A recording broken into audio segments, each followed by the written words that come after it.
Depuis le 15 avril, deux généraux s'affrontent pour le pouvoir au Soudan. D'un côté, Abdel Fattah al-Burhan, président du Conseil de souveraineté de transition qui dirige l'armée soudanaise, et de l'autre, Mohamed Hamdan Daglo, dit Hemeti, numéro 2 du Conseil et chef des forces de soutien rapide, les paramilitaires. Ces derniers jours, une photo qui montre l'arrestation d'Hemeti est devenue virale. Alors Hemeti arrêté, nous avons vérifié.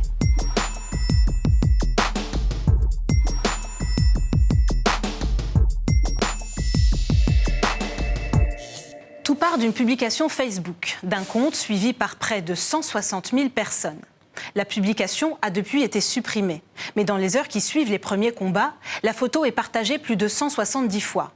En revanche, aucun média officiel ne relaie l'information. Pourquoi ? Parce que c'est un montage grossier. Le visage d'Hemeti est plus net que le reste de l'image. Les contours du visage, eux, sont flous, comme découpés et collés à la va-vite. Autre élément, ce drapeau soudanais qu'on retrouve sur les uniformes de l'armée. Là aussi, la définition de l'image tranche avec l'ensemble. Quand on effectue une recherche inversée sur Google Images, on découvre que la scène originale n'a pas lieu au Soudan, mais au Mexique, qu'elle ne se déroule pas en 2023, mais en 2014, et que le corps n'est pas celui d'Hemeti, mais de Joaquín Guzmán, plus connu sous le nom d'El Chapo. Arrêté après 13 ans de cavale, il est alors le trafiquant de drogue le plus puissant du monde. Pour le chercheur Roland Marchal, ce montage ne doit rien au hasard. Hemeti est décrit, y compris par certains de vos collègues, comme un grand criminel, alors pour des choses qui sont avérées et des choses qui le sont beaucoup moins. On parle par exemple de trafic de drogue avec la Libye, avec Haftar, on parle de trafic de migrants. Donc ça permet de crédibiliser des accusations comme ça sans jamais fournir la moindre preuve de validité de ces accusations. Et les rumeurs autour du conflit au Soudan ne s'arrêtent pas là. Sur les réseaux sociaux, c'est une déferlante d'images manipulées. Ces tirs de canon anti-aériens, par exemple. Des images spectaculaires, mais fausses, et extraites du jeu vidéo Arma 3. Ce jeu de guerre très réaliste est souvent détourné dans de fausses vidéos des conflits syriens ou ukrainiens.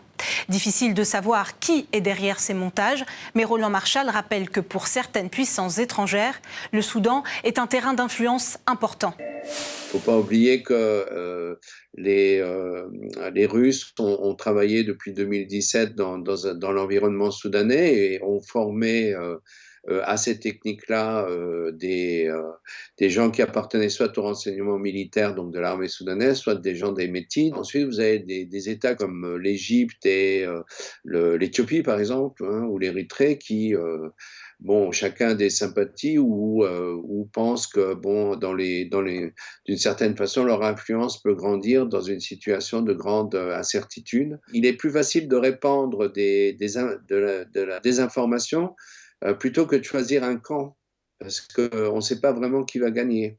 Dans ce contexte de tension extrême, les fausses informations sont légion et les informations fiables sont bien moins relayées. Il faut donc être vigilant, car comme le dit Roland Marchal, contrairement à la guerre, la désinformation, elle, n'a ni origine ni fin.